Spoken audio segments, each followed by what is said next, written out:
কয়েক ঘন্টার মধ্যে জায়গাটি বদলে হয়ে যায়।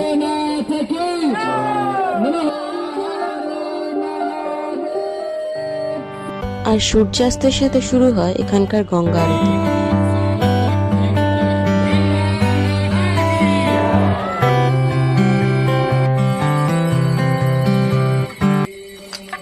কলকাতার একমাত্র জায়গা যেখানে আপনি বেনারসের আদলে গঙ্গা আরতি দেখতে পাবেন সেটা হলো এই বাবুঘাট। 2023 সাল থেকে শুরু হয়ে প্রতিদিন সূর্যাস্তের পর সন্ধ্যে 6:30টায় এই গঙ্গা আরতিটি অনুষ্ঠিত হয়। পাশেই স্থাপিত রয়েছে গঙ্গা দেবীর একটি মূর্তি, যেখানে শনিবার করে ভোগ বিতরণ হয়।